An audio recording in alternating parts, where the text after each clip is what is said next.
Maseret Psachim, Daf Tzadik. Donc nous commençons à la deuxième des grandes lignes de la page précédente, donc en bas de la page, Tanu Rabbanan. Donc là aussi, le Daf de ce soir va être divisé en deux parties. Première partie jusqu'à la Mishnah, qui concernera le din, comment on s'associe à un Korban Pessah, que va-t-on faire de cet argent lorsque un homme a acheté un Korban Pessah et ensuite je m'associe à son Korban. Je vais lui payer pour m'associer à son Korban.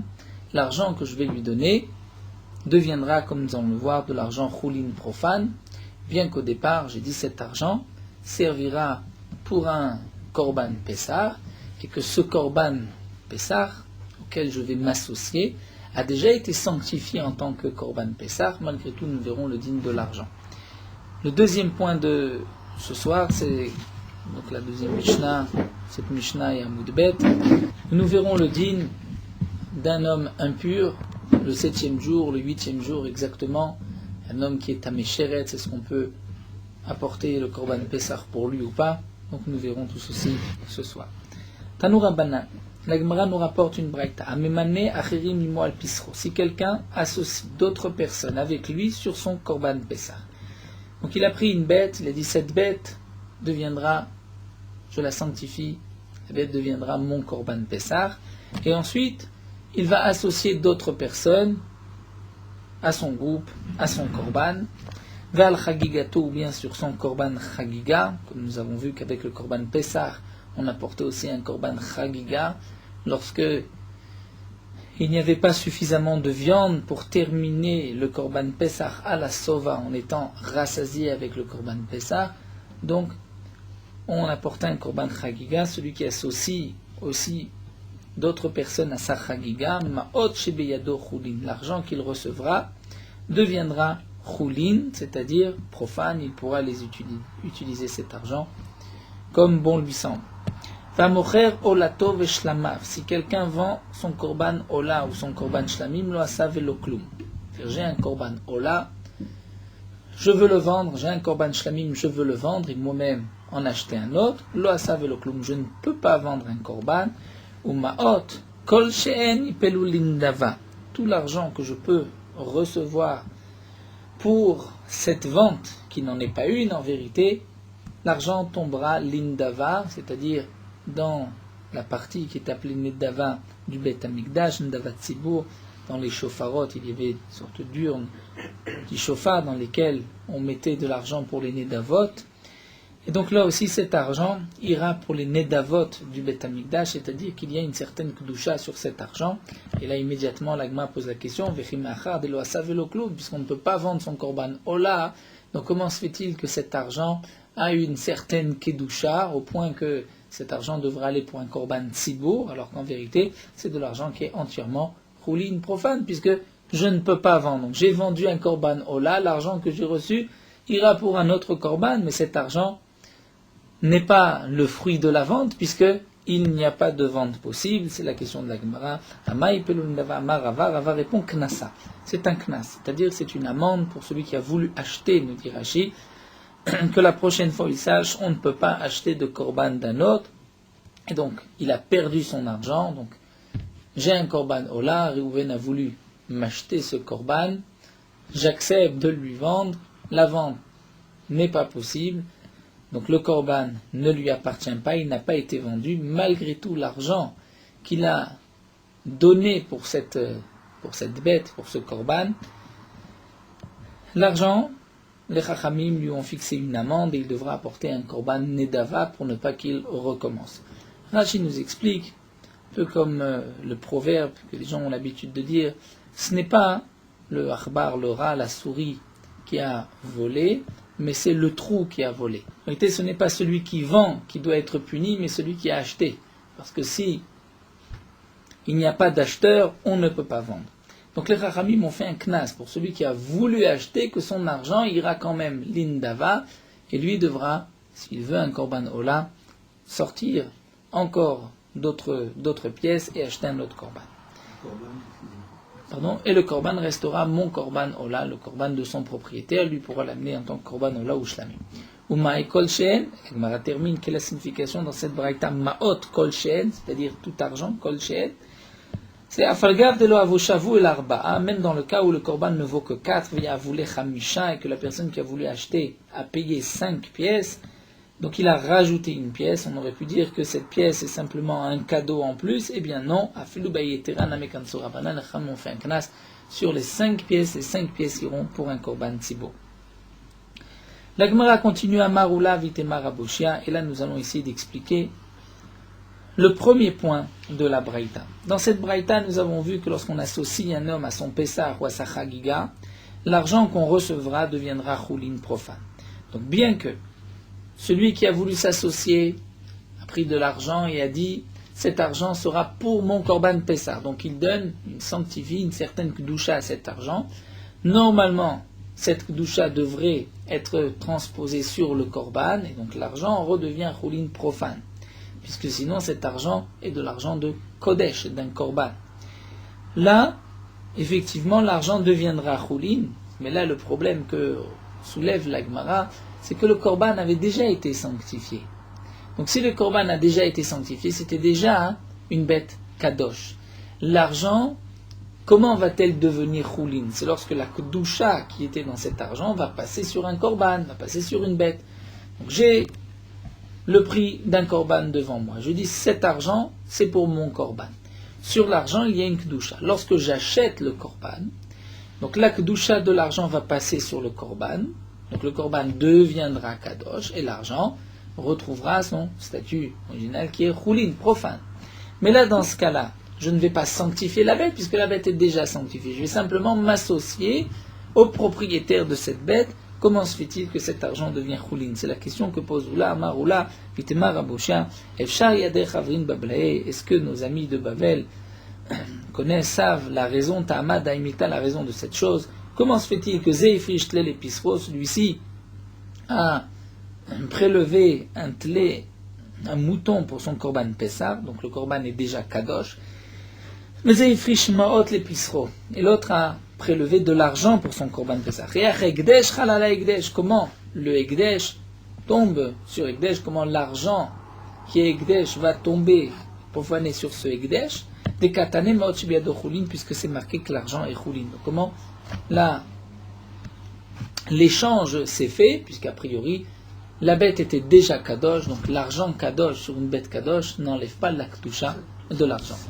Donc il est vrai que la Torah nous a ordonné de s'associer pour un korban Pessah, comme nous le verrons, on ne prend pas un korban Pessah tout seul, généralement nous sommes tout un groupe, mais là encore on aurait pu dire qu'on va chacun mettre un peu d'argent et ensemble acheter une bête, et donc toute la kedusha qui se trouvait sur l'argent va passer sur la bête et l'argent redeviendra choulin. Plus encore, et là c'est ce que nous allons voir à travers les mots de Abaye, puisque nous avons une halakha de Rébi qui va être expliquée dans la Gemara. C'est vrai qu'on pourrait dire que celui qui a acheté son korban, le premier, n'a pas entièrement sanctifié son korban, si on peut dire, puisqu'il sait très bien que d'autres vont s'associer, donc il laisse encore la possibilité à d'autres de s'associer.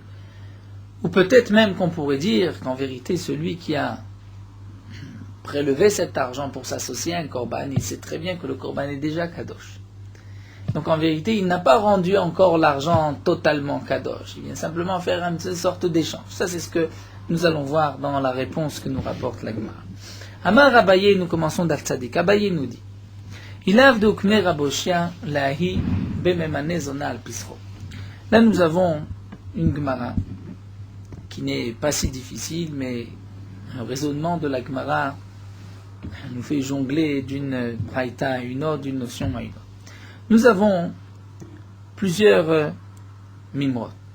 Nous avons une Mishnah que Rashi déjà nous rapporte, ce que la Gemara nous donnera plus tard, la Mishnah de Raboshia. Un etnan. Nous savons que la Torah a interdit d'apporter comme korban le etnan zona, le salaire de la zona d'une prostituée. Lorsqu'un homme a donné à une prostituée comme salaire une bête, cette bête ne pourra pas être offerte sur le misbah. Malgré l'interdiction qu'un homme aille avec une prostituée, la Torah nous dit si un homme a transgressé cette avéra de la Torah et qu'il a donné comme salaire à cette prostituée une bête, cette bête ne pourra plus être sacrifiée sur le Mizbeach. Nous avons une Braïta, une Mishnah. Nous avons une Mishnah que la Gemara nous rapportera par la suite, où c'est marqué que le Etnan Chal al Mugdashim, c'est-à-dire si un homme donne une Behema qui est déjà un korban comme salaire à une prostituée, cette bête deviendra interdite sur le Mizbeach. Bien qu'a priori, la bête est déjà kadosh. Si la bête est kadosh, le etnan ne peut pas tomber, ce salaire ne peut pas tomber sur la bête, puisqu'un homme ne peut pas donner ce qui ne lui appartient pas. Ce n'est pas un salaire s'il donne une bête qui appartient déjà au Beth Amikdash. Donc nous avons une Mishnah qui n'est pas très compréhensible, puisque la Mishnah nous dit le etnan Chal al Mugdashim, même sur un korban, si un homme donne un korban comme salaire à une prostituée, ce korban est pasoul. Rav Oshia, comme nous le verrons, va expliquer cette Mishnah, qu'on parle dans le cas où un homme va associer à son korban Pessar une prostituée en échange, comme salaire de la Avera, il donnera à la prostituée la possibilité de faire partie de son groupe. Ça, c'est ainsi que nous explique Rav Oshia. Et qui est l'auteur de cette Mishnah, nous dit Rav Oshia? C'est Rabbi. Pourquoi? Puisque Rabbi a enseigné, comme nous allons le voir aussi, que lorsqu'un homme a un korban Pessar et qu'il associe d'autres personnes à son korban, il pourra utiliser l'argent qu'on lui donnera même pour acheter un talit, pour acheter ses besoins personnels. Donc ça voudrait dire que d'après Rabbi, nous avons une propriété dans le korban Pessar. Même si j'ai sanctifié ma bête, je reste propriétaire de cette bête. Et c'est donc pour cela que lorsque je vais recevoir de l'argent pour associer un homme à mon korban, j'ai le droit d'utiliser ensuite cet argent comme bon me semble pour n'importe quoi. Nous verrons que c'est une marloquette par la suite. Et donc c'est pour cela que d'après Rabbi, si un homme donne une part à son korban, comme salaire à une prostituée, il lui donne la possibilité de faire partie de son korban, eh bien à ce moment-là, le korban tout entier devient le salaire de la prostituée et on ne pourra plus offrir ce korban. Donc là, Abaye nous dit, Ilav, si ce n'est Deukmer Rav Oshia, que Rav Oshia a expliqué, a dit que les Ahi, cette Mishnah, que nous verrons plus tard que les Tnan echal même sur un korban, qu'il s'agit de quelqu'un bememane zona al pisro qui va associer une zona à son korban. Et que donc à ce moment-là, le korban deviendra pasoul, bien que la bête avait déjà été sanctifiée. Donc si la bête avait été déjà sanctifiée, a priori, elle ne peut plus devenir etnan, puisqu'on ne peut pas donner, on ne peut pas payer, ce n'est pas son argent pour qu'il puisse le donner comme salaire à une prostituée. Malgré tout, nous dit Rabbi Oshia, l'auteur de cette Mishnah Rebihi, c'est Rebi qui pense qu'un homme a une part au korban Pessar. Donc nous dit Abaye, si ce n'est que Rav Oshia a expliqué cette Mishnah comme Rebi, eh bien moi, Mukminala Leahi Bekochim Kalim, j'aurais pu expliquer différemment, et nous verrons par la suite quelle est la conséquence de ces explications, si on dit comme Rebi ou comme Rabbi Yossi Aglili. Donc Abaye dit, j'aurais pu expliquer différemment, Mukminala Leahi Bekodashim Kalim Valibad Rabbi Yossi Aglili. Nous savons que Rabbi Yossi Aglili, dans le Shas, s'est rapporté toujours comme pensant que Kodashim Kalim Mamon Balim. Il y a différents korban, différents degrés de korban. Il y a ce qui est Koché Kodashim, comme Khatat, Hacham, Ola, et il y a Kodashim Kalim comme Shlamim, Pesach, et Toda, Bechor, etc., Maaser. Les Kadashim Kalim sont plus légers, si on peut dire, et d'après Rabbi Yossi Aglili, je suis propriétaire de mon korban jusqu'au moment où on va l'égorger et asperger son sang. D'après Rabbi Yossi Aglili, un Kadashim Kalim m'appartient. Donc si le Kadashim Kalim appartient à son propriétaire, si cet homme donne cet argent comme salaire à une prostituée, on comprend que le korban deviendra etnan. Pourquoi? Puisque c'est de l'argent. Le propriétaire a une propriété, une baalout sur ce korban. Donc nous dit Abaye, si Rav Oshia n'avait pas expliqué cette Mishnah, qu'il s'agissait d'un korban Pessar d'après Rebi, moi j'aurais expliqué différemment, qu'il s'agit de tout Kadashim Kalim, comme un korban Shlamim, et que c'est d'après Rabbi Yossi Aglili qui a dit que da Kadashim Kalim Mamon Baalim, et que c'est donc pour cela que ce korban deviendrait Estnan. Aval be Pessar lo meshayer inish, Bemaot vadaï meshayer inish. C'est-à-dire, nous dit Abaye, si j'explique la Mishnah que rapporte Raboshia comme Rébi, donc je vais donner maintenant une certaine interprétation à l'enseignement de Rébi. Mais si j'explique la Mishnah que rapporte Raboshia comme Rabbi Yossé Aglili, alors je vais maintenant expliquer Rébi différemment. C'est-à-dire, si on dit comme Raboshia, donc Rébi qui nous a enseigné que lorsque j'associe un homme à mon korban, je peux ensuite utiliser cet argent pour tous mes besoins, ça voudrait dire que j'ai une propriété encore dans mon korban. C'est-à-dire que lorsque j'ai acheté mon korban, j'ai laissé une petite place, j'ai laissé une kedusha, j'ai une place dans la kedusha pour dire que si ensuite quelqu'un achète, prend une part à mon korban, donc son argent deviendra choulin puisque l'argent, la kedusha passera sur le korban. Ça c'est ce que pense en vérité Raboshia d'après Rébi. Mais nous dit Abaye, moi j'aurais pu dire différemment, j'aurais pu dire que la Mishnah de Etnan c'est Rabbi Yossé Aglili, mais en vérité d'après Rabbi, le Pessah, l'homme c'est-à-dire lorsqu'un homme a sanctifié son korban Pessah, il est entièrement kadosh. Alors comment se fait-il que d'après Rabbi, lorsque je m'associe à un korban, l'argent devient choulin, le propriétaire du korban pourra faire ce qu'il veut avec cet argent? C'est parce qu'en vérité, bemaot vadaï meshayer inich, c'est dans l'argent que l'homme a fait un shiur à laisser, dire un espace, une petite part, c'est-à-dire il ne l'a pas entièrement rendu kadosh. Des mikara, parce que dès le départ, qui m'afriche liou, lorsque j'ai prélevé cet argent, adata d'achi m'afriche liou. C'était avec cette intention que lorsque je vais m'associer, en vérité c'est un échange. Il va me donner une part à son korban Pessah, mais moi je lui donne cet argent en cadeau. Mais sur cet argent, il n'y a pas de kedusha. Et donc, nous dit Abaye, si on explique la Mishnah comme Raboshia, qu'il s'agit d'un korban Pessah et que c'est d'après Rébi, et donc c'est pour cela que le Etnan prend position sur ce korban, c'est parce qu'on laisse une place dans le korban lui-même. Moi je ne veux pas expliquer ainsi, je veux dire que l'auteur de cette Mishnah c'est Rabbi Yossé Aglili. Et donc d'après Rébi, lorsqu'un homme a prélevé cet argent, il a laissé une petite place dans cet argent, c'est-à-dire il ne l'a pas rendu entièrement kadosh. Et donc maintenant je comprends que notre Mishnah que nous venons de voir, lorsqu'un homme prélève de l'argent pour son korban Pessah et qu'il va ensuite s'associer à un korban Pessah, l'argent devient choulin. Pourquoi? Ha Rébi, c'est Rébi, ou Mishum Achi Moch Biedaf choulin, l'argent qui se trouve dans ses mains est choulin et profane. Pourquoi? Parce que même lorsqu'il les a prélevés, il a prélevé cet argent, il n'a pas donné de kedusha encore à cet argent. Il savait bien que la BMA est déjà entièrement kadosh, il va simplement faire un échange. Et donc, au Bemaot vadaï meshayer inish, et Bemaot, c'est évident qu'un homme va laisser dans l'argent donc une petite part, il ne va pas rendre l'argent kadosh, et donc c'est pour cela que l'argent restera choulin. Comme nous le verrons par la suite, Abaye ne pouvait pas expliquer que cette Mishnah plus haut était comme Rabbi Yossé Aglili, puisqu'ici c'est marqué que dans la même Mishnah que celui qui vend son korban shlamim lo asav lo kloum, alors que d'après Rabbi Yossé Aglili on peut vendre un korban shlamim. Donc Abaye ne pouvait pas expliquer cette Mishnah comme Rabbi Yossé Aglili, c'est pour ça qu'il a été obligé d'expliquer que c'est Rabbi, mais Rabbi pas comme la compréhension de Raboshia, mais comme sa propre compréhension. Et maintenant, Vaïd et Kamukela Raboshia Kerebi, et celle que Raboshia lui a expliqué que c'est Rébi, c'est-à-dire la première Mishnah que nous avons rapportée que le Etnan va se positionner sur le Korban. Comment est-ce possible qu'un Etnan, c'est déjà un Korban, il est déjà Kadosh, je ne peux pas m'en servir comme salaire. Eh bien, moi, nous dit Abaye, moi je ne vais pas l'expliquer comme Rébi. Pourquoi de Pessah l'homme est puisque sur le Korban Pessah il n'y a aucune place, c'est-à-dire le Korban a déjà été entièrement sanctifié.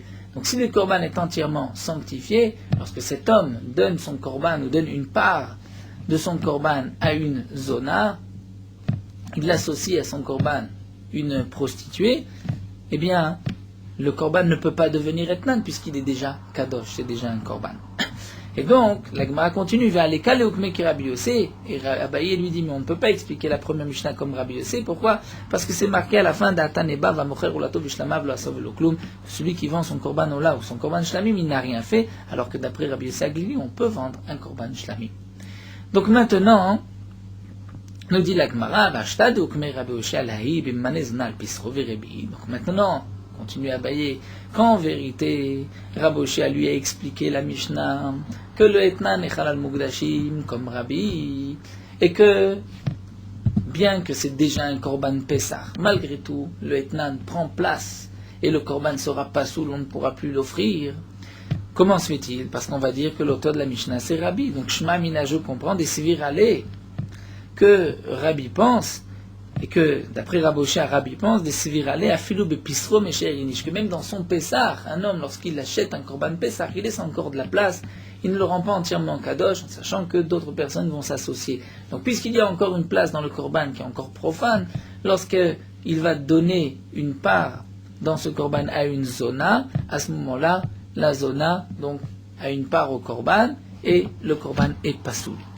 Donc ça, c'est ce que Abaye répond. Abaye vient répondre à cette question, il vient dire, s'il n'y avait pas cette explication de Rabbi Oshia, on aurait pu s'arranger et comprendre, et expliquer qu'ici c'est Rabbi. Donc la réponse de Abaye, en vérité, est comment comprendre Rabbi. Rabbi qui nous dit que lorsque je reçois de l'argent pour mon Korban Pessah, pour s'associer à mon Korban Pessah, je peux utiliser cet argent comme bon me semble. Est-ce que ça signifie que lorsque j'ai acheté mon Korban Pessah, je l'ai sanctifié, j'ai laissé une petite place, et donc dès que l'argent rencontre en échange de cet argent qui deviendra choulin, le Korban deviendra un peu plus kadosh. Ou bien, comme on peut le comprendre d'après Abaye, c'est que le Korban était entièrement kadosh, mais celui qui va prélever de l'argent, c'est qu'en vérité, il va juste faire un échange. Il me fait un cadeau en échange d'une part dans mon Korban. Alors là, la Gemara continue et nous dit, quel est cet enseignement de Maïhid et Rabbi Oshia? Quel est cet enseignement de Rabbi Oshia d'Etnan? Et là, nous arrivons à cette Mishnah. Natan la Mukdashim betnana. Lorsqu'un homme a donné à une zona, à une prostituée, donc malgré l'interdiction, il a donné à une prostituée comme salaire, Mukdashim un Korban Aril ou Mutarim, ces bêtes sont Mutarim. C'est-à-dire Mutarim, il n'y a pas d'interdiction. Ofot des choulin, aril ou asurim. Mais si c'est des ofot, c'est-à-dire des oiseaux des choulin, des oiseaux profanes qui n'ont pas de kudusha, aril ou asurim, ils deviendront assour, je ne peux plus les utiliser comme korban.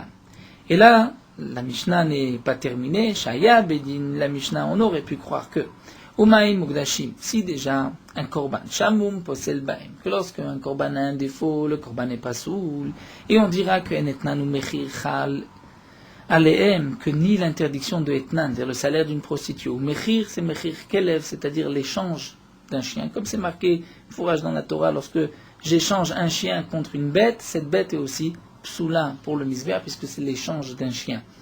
Donc le Etnan, le Mechir Chalem, en Etnan ne va pas tomber dessus, il n'y aura pas d'interdiction sur cette bête puisqu'elle est déjà sanctifiée. Donc Ofot, un oiseau she'en amul posel baim, puisque nous avons une règle que dans les oiseaux, même si un oiseau a un défaut, il n'est pas interdit au misbéa, c'est seulement lorsqu'il lui manque un membre. Donc c'est moins chashuv qu'un korban, et nodin shen Etnan Mechir Chalalem, n'est-ce pas plus forte raison que le Etnan Mechir ne devrait pas tomber dessus et que il ne devrait pas y avoir d'interdiction de les offrir comme korban. Talmud Lomar, la Torah nous dit les kol neder. Tout neder. Les rabots et taofot, donc le pasouk viendrait inclure même les oiseaux. C'est au sujet de ce pasouk que tu n'amèneras pas le salaire d'une zona ou l'échange d'un chien dans la maison d'Hachem Elokecha, les kol neder, comme pour tout vœu, qui toavat Hachem Elokecha gamshnem, car c'est une abomination aux yeux d'Akadosh Baruch Hu. C'est deux choses, le salaire d'une prostituée et l'échange d'un chien. Donc d'ici j'apprends que les kol neder, on vient inclure les ofot, même les oiseaux. Donc si un homme a donné des oiseaux choulin à une prostituée comme salaire, la prostituée ne pourra plus acheter ne pourra plus sanctifier cet oiseau et l'apporter comme korban. Donc maintenant, nous dit l'agma, on revient au mukdashim. Et on va dire maintenant dans le sens inverse. Kal vachomer les mukdashim me'ata. On fera un kal vachomer pour tous les korbanot. On dira.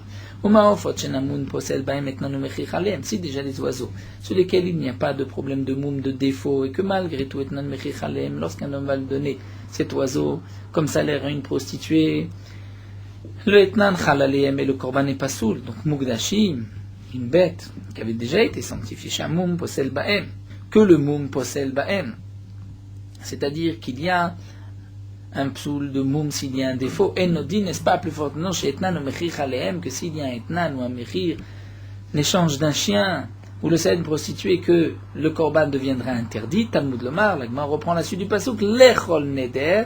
L'echol neder vient maintenant exclure prat les nadour, on vient exclure un korban qui avait déjà été offert, déjà été destiné au Beth Amikdash.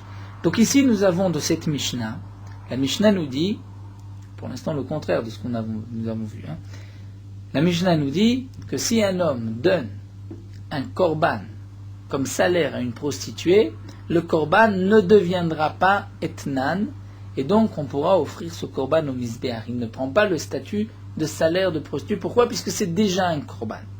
Et là vient la question de Rabosha, c'est que j'ai eu besoin d'un pasouk pour me dire cela. C'est-à-dire le pasouk a eu besoin de préciser prat le nadour. Et là la Gemara continue, la tama de katavachman neder, c'est parce que seulement la Torah l'a dit neder, c'est-à-dire seulement ce que tu va maintenant offrir Beth Amikdash, et pas ce qui a déjà été offert. À la vachim, mais si je n'avais pas eu ce pasouk, qu'est-ce que j'aurais dit? Avamina mugdashim chalis uretnan alem, que sur un korban, le isur etnan peut tomber. Et là vient la question de Rabbi Osha, mais comment est-ce possible que le etnan peut tomber sur un korban, puisqu'il est déjà korban, il est déjà kadosh? Donc s'il est déjà kadosh, tu ne peux pas le donner comme salaire à une prostituée, ce n'est pas ton argent. Et donc même si tu l'as donné, c'est comme si tu as pris une bête que tu as donné à une prostituée, une bête du Beth Amikdash, ça ne deviendra pas etnan zona pour autant. Un homme ne peut pas interdire ce qui ne lui appartient pas. Et là, nous a dit Rabbi Osha, zona al pisro, c'est lorsqu'un homme a associé une zona à son korban. Pesar verebi, l'auteur de la Mishnah, c'est Rebi.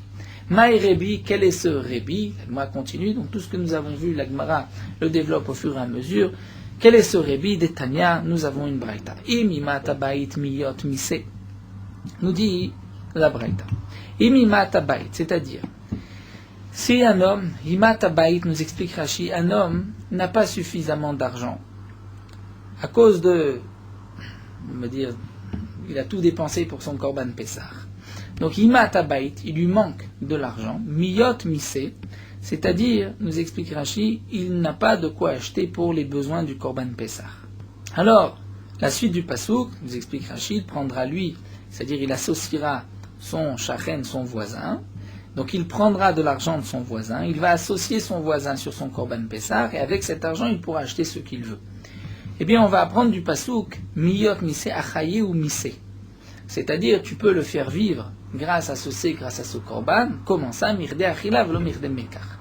D'après Tanakama, si tu n'as pas de quoi manger, tu peux associer un homme à ton korban Pessah et l'argent que tu recevras acheter de quoi manger. Velo mirde mekar. Mais simplement faire des affaires et ensuite acheter donc de la marchandise, ça tu ne peux pas avec l'argent que tu recevras. Rebi nous dit non. Af mirde mekar.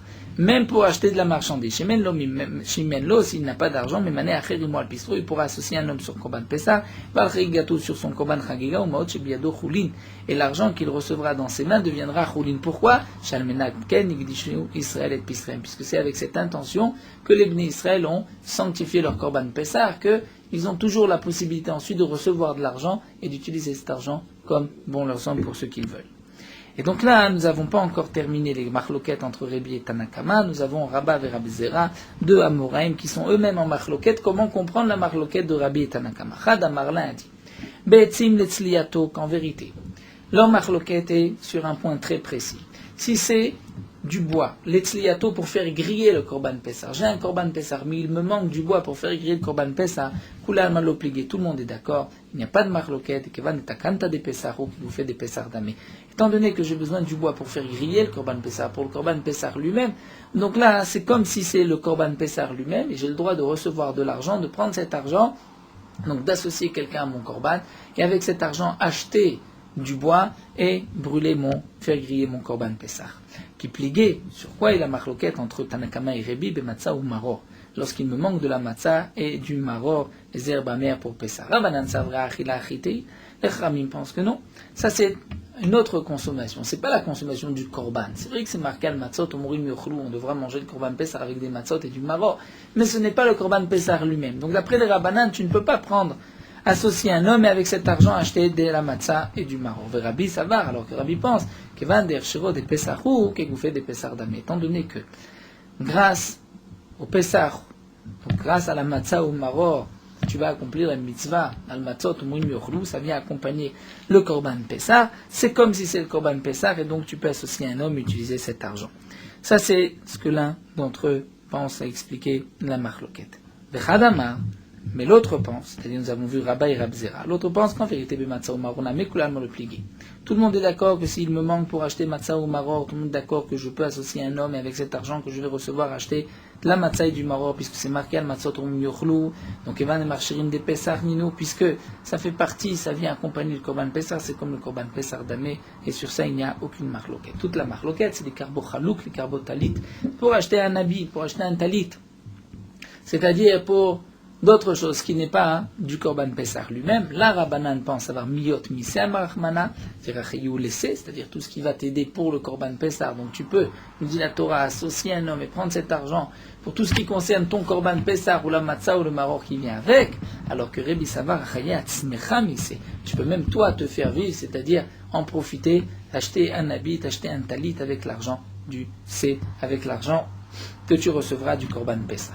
Donc là nous avons vu que, effectivement, nous avons une braïta.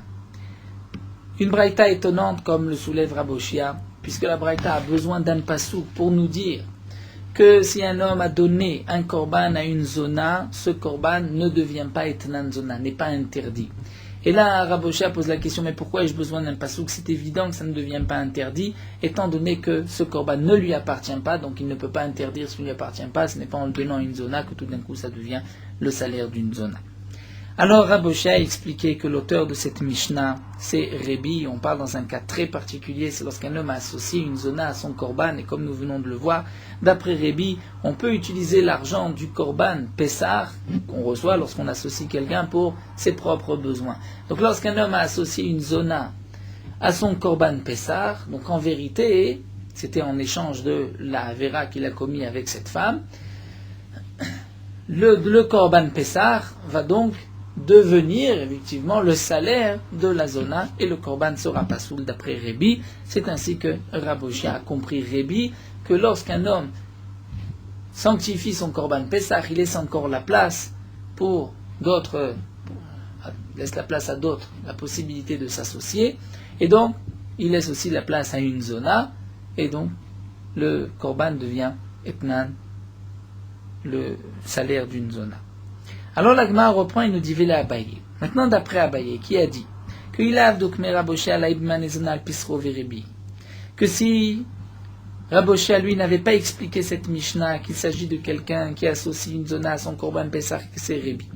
Comment Abaye voulait expliquer la Mishnah de Mukdashin, la question de Raboshia, comment le Tnan Zona a-t-on besoin d'un passouk pour nous dire qu'il ne tombe pas sur un korban? On aurait expliqué, la Neve Kodashim Kalim, lorsqu'il s'agit de cette catégorie de korbanot, Valibad Rabbi Yossi comme d'après Rabbi Yossi qui a dit que Kodashim Kalim Mamon Baalimu, que Kodashim Kalim c'est Mamon Baalim, c'est l'argent, c'est-à-dire je suis propriétaire de mon Kodashim Kalim. C'est ainsi que Abaye voulait expliquer si ce n'était l'explication, il n'y avait pas eu l'explication de Raboshia. Aval Be Pessah, mais au sujet comme Pessah, qu'est-ce que Abaye pensait? Que l'Omeshayerinish, qu'un homme ne laisse pas de place dans son korban Pessah, et que ce que Rébi a permis, c'est parce que même celui qui va prélever de l'argent pour son korban, en vérité, ne sanctifie pas cet argent. Alors, nous dit la Gemara, mais dans la Braïta que nous venons de voir, au nom de Rébi, c'est marqué à Katane Beadia Shalmenat Ken Igdishu Israël Pisrem, c'est avec cette condition que les Bnei Israël ont sanctifié leur korban Pessah. Donc tu vois que c'est une petite place dans le korban, pas une place dans l'argent qui a été prélevé pour le korban. Et la Gemara termine et nous dit effectivement, on dira Ima Shalminatken Igdishu Israël Maot Pisrem. C'est cette condition que les Bnei Israël ont été Magdish, ont sanctifié leur argent pour le korban Pessah, c'est-à-dire qu'ils ont laissé une place dans l'argent, ils ne l'ont pas vraiment sanctifié. Donc d'après cet avamina, comment on aurait pu comprendre Rébi, et donc lorsqu'ils vont prendre une part au korban Pessah, ils vont simplement faire cadeau de cet argent qui n'a pas de kdusha puisque le korban était déjà entièrement kadosh. Donc effectivement, nous revenons maintenant à la première question qui était celle de la Gemara. Comment se fait-il que lorsqu'un homme associe un ami sur son korban Pessah, l'argent qu'il recevra deviendra choulin, deviendra profane?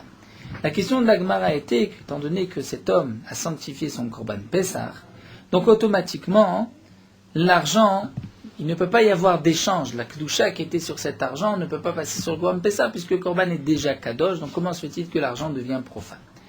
Donc Abaye avait voulu proposer qu'on aurait pu donner une autre explication, donc non pas comme Roboshia, l'explication des mots de Rabbi, et de dire que d'après Rabbi, lorsqu'un homme va prélever cet argent pour acheter un Korban Pessah, il ne va pas sanctifier cet argent. Et donc c'est pour cela que Abaye a voulu, on aurait pu répondre que Ma'ot Shibiyado Chulin, puisque l'argent n'a jamais été Kadosh.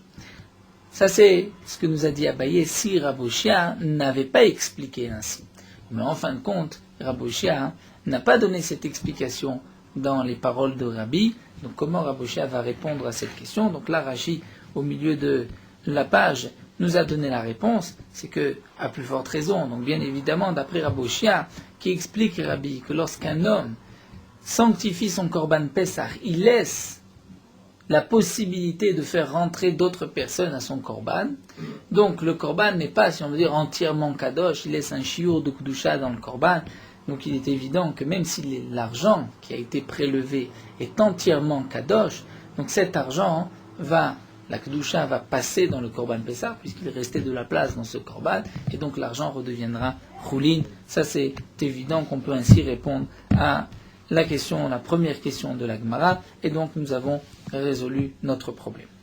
Là nous commençons la deuxième partie date d'aujourd'hui. Zav, Sherash, Teriyot.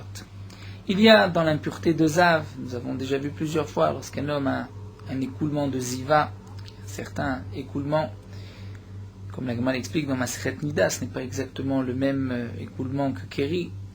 Zav, Sherash, Teriyot, il y a 2 dinim pour un Zav. Lorsqu'il a vu 2 écoulements de suite, il doit maintenir 7 jours de pureté. Ensuite, il se trempera dans un mikvé et à la tombée de la nuit, il sera pur, il pourra rentrer et manger des korbanot. Il y a un Zav qui a eu 3 écoulements. Après ces 7 jours de pureté, le 8e jour, il devra apporter des korbanot. Avant ces korbanot, il est appelé Mechoussar Kippourim, il lui manque une kapara. Après ces korbanot, une fois qu'il a offert ces korbanot, il pourra manger donc lui-même d'autres korbanot.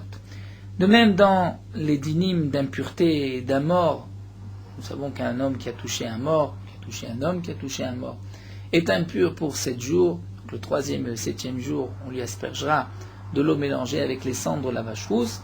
Et le 7e jour au soir, il est automatiquement pur, il pourra manger lui aussi des korbanot. Il n'a pas d'autres korban lui-même à offrir avant de pouvoir manger un korban.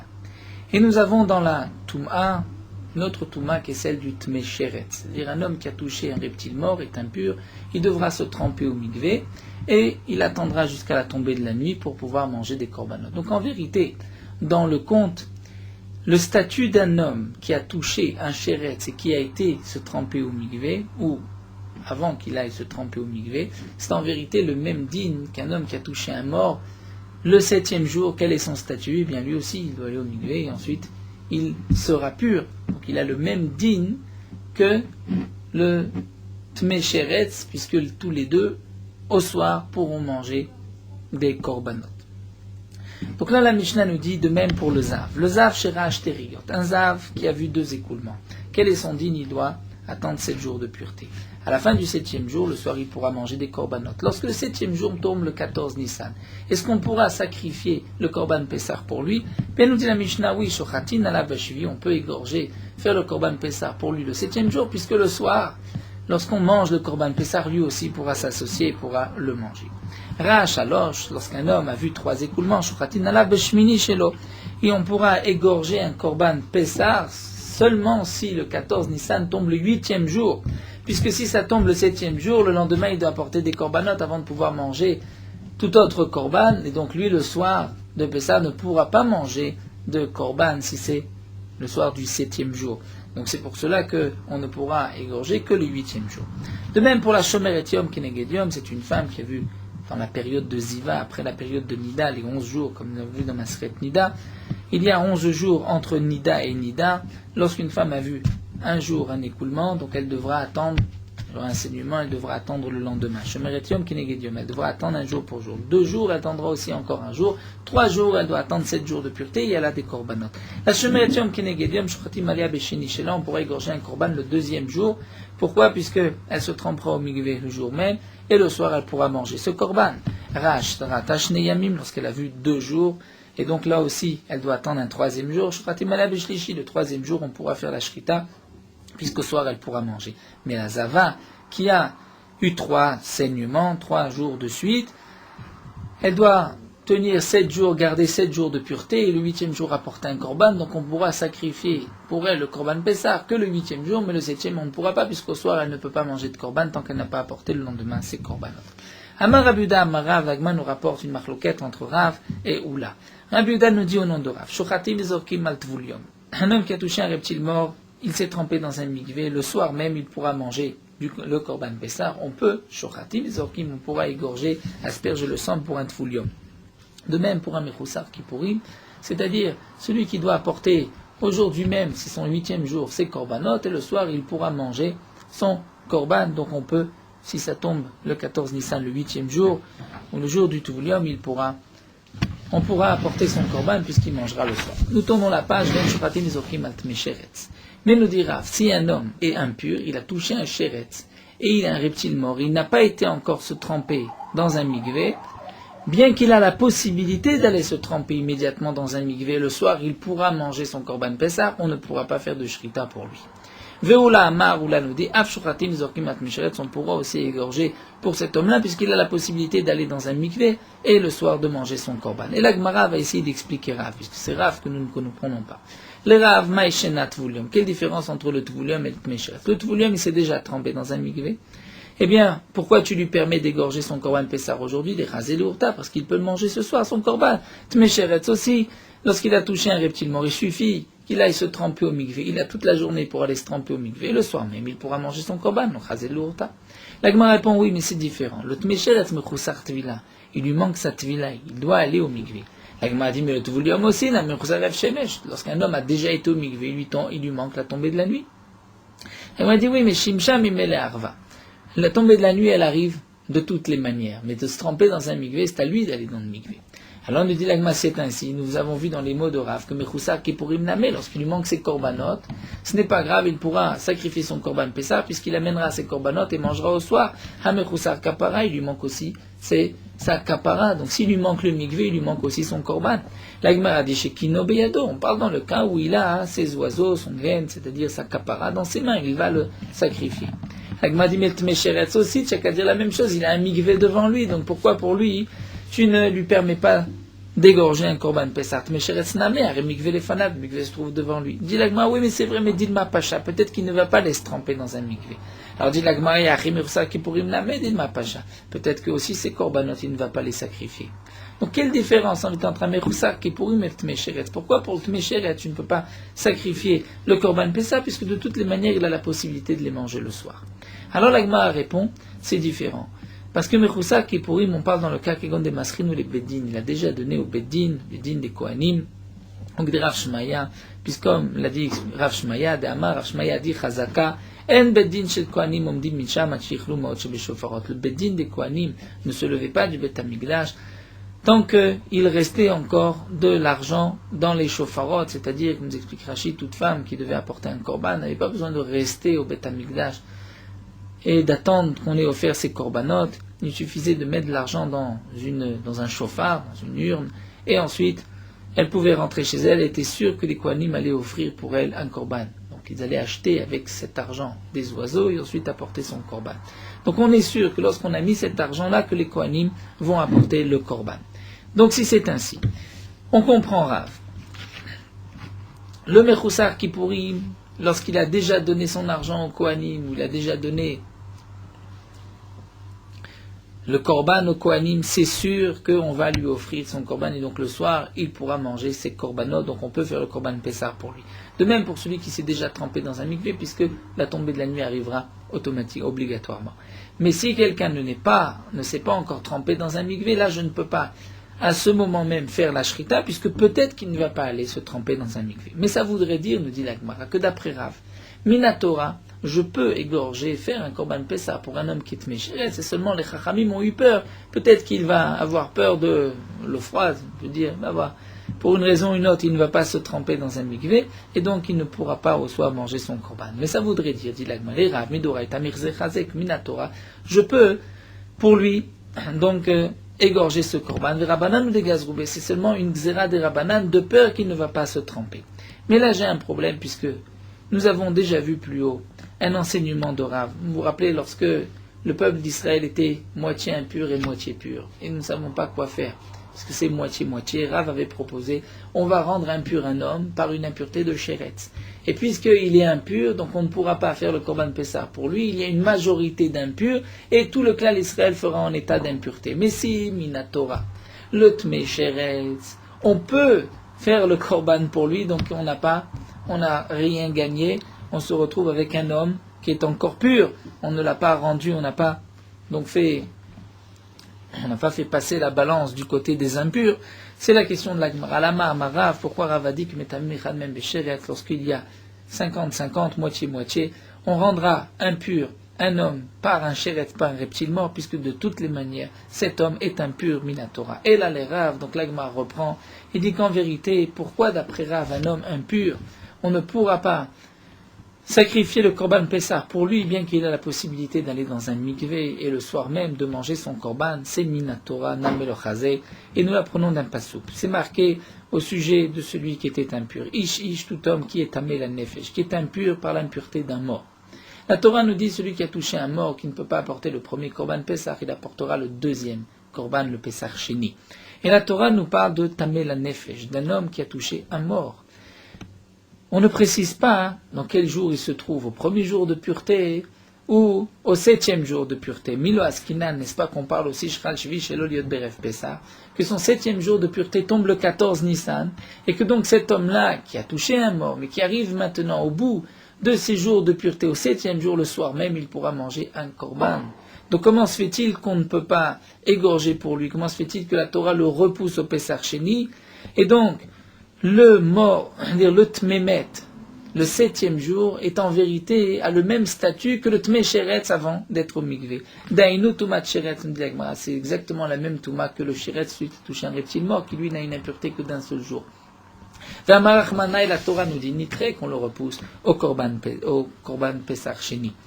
Donc tu vois bien, dit l'Agmara, que d'après Rav, même Minatora, lorsqu'un homme est impur, a touché un chéretz, on ne pourra pas sacrifier pour lui le korban Pessah, même s'il a la possibilité de le manger le soir même. Si tu te poses la question, mais qui t'a dit que le tamé la nefesh, on parle même le 7e jour? Parce que si on parle même le 7e jour, la Torah aurait dû parler d'un homme qui est tmé chéretz, qui a touché un chéretz. Pourquoi nous parler d'un homme qui a touché un mort? Puisqu'on peut confondre, on peut dire qu'il est à son 6e ou son 5e jour. Donc qui te dit que ce qui est marqué dans la Torah, un homme qui a touché un mort, qui est tamé la nefesh, on peut même parler le 7e jour, il ne lui manque rien jusqu'au soir. C'est ce que l'Agma demande. Eh bien, l'Agma répond, ça va là que Rabbi Tzrak. Rav pense comme Rabbi Tzrak. D'Amar tmemet mitzvayu. En vérité, il y a une marloquette qui est rapportée dans Masechet Sukkah. Ces hommes qui étaient impurs au moment du Pessah Rishon et qui ont dû faire le Pessah Sheni se sont présentés devant Moshe Rabbeinu. Pourquoi étaient-ils impurs? Il y a un Mandamar qui dit que c'était ceux qui avaient touché, qui avaient transporté les ossements de Yosef. Un autre Mandamar dit que c'était Mishaël Ve'el-Tzafan, qui avaient porté le corps des enfants de Aaron. Mais la Gemara nous dit que ça ne marche pas, ne coïncide pas dans le temps, puisque c'était le premier Nissan, on est déjà le 14. Et Rabbi Tzrak dit que c'était des Tmemet Mitzvah, c'est-à-dire des gens qui avaient perdu des proches parents, qui avaient dû les enterrer. Et le 7e jour était tombé veille de Pessah. Puisque c'est marqué. Ils ne pouvaient pas faire le Korban Pessah ce jour-là. Pourquoi la Torah précise? Ils ne pouvaient pas faire le Korban Pessah ce jour-là. C'est qu'on va déduire de là. C'est seulement aujourd'hui qu'ils ne pouvaient pas faire. Mais si le 14 Nissan était tombé le lendemain, eh bien ils auraient pu faire le Korban Pessah. Pourquoi? Parce qu'aujourd'hui c'était leur 7e jour de pureté. Donc tu vois, nous dit l'Agmara, que le Passouk nous parle d'un homme qui a touché un mort et qui maintenant le 7e jour de sa pureté tombe le 14 Nissan. La Torah nous dit, on le repousse jusqu'au Pessah Sheni. Pourquoi on ne peut pas sacrifier pour lui, puisque aujourd'hui, ce soir même, il pourra manger son Korban Pessah. Et bien de là, on voit que tant qu'il est impur, on ne peut pas sacrifier pour lui, donc de même pour le Tmesheret, si on comprend ce que nous a dit Rav. Donc c'est vrai qu'un homme qui est Mechoussak, qui a déjà été au Mikvé, qui est tout l'homme, on peut sacrifier le Korban Pessah pour lui, puisque il peut le manger le soir, mais celui qui est impur, Tmesheret, il fait partie de ce que nous a dit la Torah, qu'il est repoussé au deuxième Pessah. Et là, la Gemara va reprendre avec notre Mishnah. Tnan, nous avons vu dans la Mishnah Zav, Sherash, Teri, Yot, Shratim, Alavashvi, un Zav qui a eu 2 écoulements. Il est impur pendant 7 jours, mais il n'a pas de korban. Nous avons vu qu'on peut égorger pour lui le 7e jour. Maïlav, de quoi on parle? De l'otavil, n'est-ce pas qu'on parle qu'il n'a pas été encore au mikvé? S'il n'a pas été encore au mikvé, il est impur. Il est impur comme le tmesheret qui ne s'est pas encore trempé dans un mikvé. Et tu vois malgré tout que nous dit la Mishnah, Shma minashrat imizorkimat tmesheret, on peut sacrifier le korban égorgé, asperger le sang pour lui. Donc si on peut le faire pour un homme qui est zav le 7e jour, qui n'a pas été encore au mikvé, on peut le faire aussi pour un homme qui est impur parce qu'il a touché un sheret. L'Agma répond l'eau. On parle dans la Mishnah des Tavil, qu'il a déjà été au mikvé. Alors dit l'Agma, s'il a déjà été au mikvé, quel est le chidouche? Tavil maï kamashmanan. Le chidouche, nous dit l'Agma, c'est ce que nous venons de voir. Kamashman, dafagam, mouchsar, shemesh, bien qu'il lui manque. Il doit attendre la tombée de la nuit. Eh bien, c'est pas grave, puisque comme nous l'avait dit Rav plus haut, Mashmalan, Shimsham, que la tombée de la nuit arrive de toutes les manières, sans aucune action. Achina, Mistabran, de l'Agma, j'ai même une preuve de la suite. Midé Katane Sefa, c'est marqué dans la suite. Rash, Alosh, Riyot. Dans la même Mishnah, nous avons vu que lorsqu'un Zav a vu 3 écoulements, Shochatin alav bashmini, on pourra égorger le 8e jour pour lui, mais pas le 7e jour. Donc le Zav, Iyamad Bishlama Zav, Shrachteri, Shochatim alav beshivi. Donc, Midagma, si encore on explique que ce qui est marqué que le Zav qui a vu 2 écoulements, on pourra égorger pour lui le 7e jour, dès Tavil, il s'est trempé dans un mikvé. On parle dans le cas où il est trempé, où il s'est trempé dans un mikvé. Donc je comprends la suite, itzterir. J'ai besoin maintenant de me dire que celui qui a eu 3 écoulements, ça sera le lendemain, le 8e jour. Ça, le Katatarmina, j'aurais pu croire que Raj, Teriot, Beshvili ou Delomechoussar Maasé, que celui qui a eu des écoulements, je peux égorger pour lui le 7e jour. Pourquoi? Parce qu'il ne lui manque rien. Il s'est déjà trempé au mikvé. Il n'a pas de Mechoussar Maasé. Avalra, Shalosh, Beshmini. Mais celui qui a eu 3 écoulements, que le 8e jour, il lui manque un Maasé, de Mechoussar Maasé, et donc Mechoussar Kapara à l'eau. Peut-être que celui qui est Mechoussar Kapara, je ne pourrais pas égorger pour lui. Donc la Mishnah viendrait dire Kamashmanan d'Afalem Mechoussar Kapara, bien qu'il lui manque la Kapara, il lui manque, il doit apporter ses korbanot, Shochatim, Zorkim l'avait, je peux asperger, faire la shrita et asperger le sang pour lui.